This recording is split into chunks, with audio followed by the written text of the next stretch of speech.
Elden Ring, which was developed and released by From Software, is a fantasy RPG, which focuses on giving players more choices unlike the previous Souls games, which progress in an otherwise linear manner.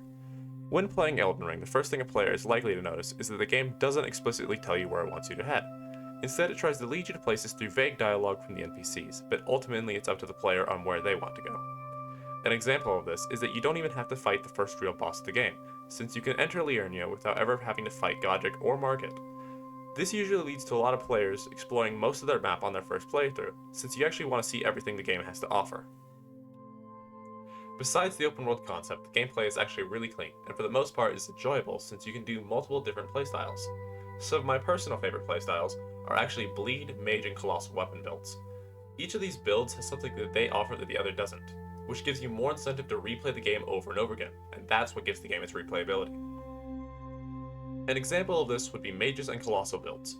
For Mages, the game is played a bit like a glass cannon, since you have to deal a lot of damage from afar and avoid getting hit, since most bosses are going to one-shot you if you're a pure mage.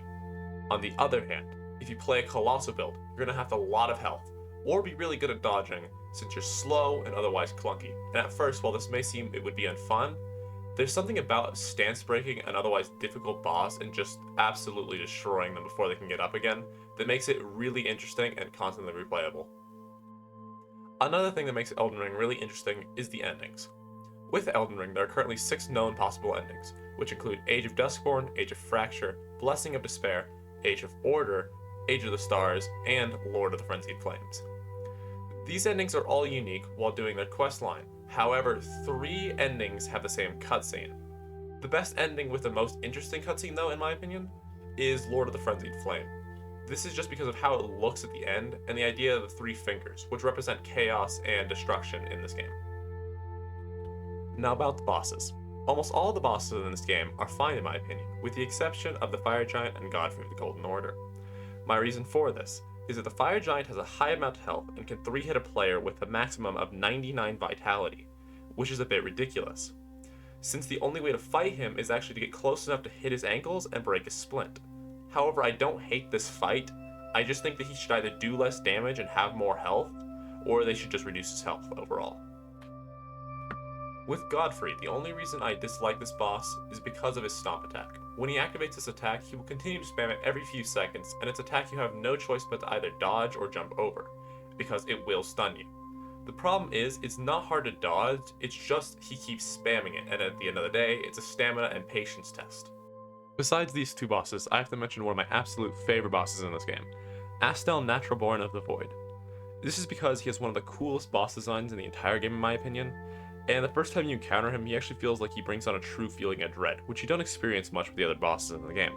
Personally, I think this is due to his design and some of the attacks that he uses, which at first seem hard or unfair, and only really makes sense after you dodge or experience them a few times. After the bosses, the only thing left to mention is the world design. In my opinion, Elden Ring has one of the best world designs in recent years. Each area is uniquely designed and has an aspect that others don't. An example would be going through Liurnia and looking around at the sunken buildings and the crumbling school. While if you visit Volcanic Manor, the design tells a story of Rykard through the pictures on the wall. The game has a great ambience that doesn't disrupt gameplay and flows very well in each area, letting the player take in the element of each area but at the same time not overwhelming them while they go and beat down a boss. In my opinion, Elden Ring is one of the best, if not the best, game released in 2022. And as someone who's never played a Souls game before, this was a very enjoyable experience, and I hope that others can experience in a way that suits them. If you're going to play this game though, I just remember that you need to go at your own pace. Don't feel in a rush to beat all the bosses, because if you do that, you're really not going to get a chance to experience the game. So, I just hope everybody enjoys this game to the fullest, and I'll see you later.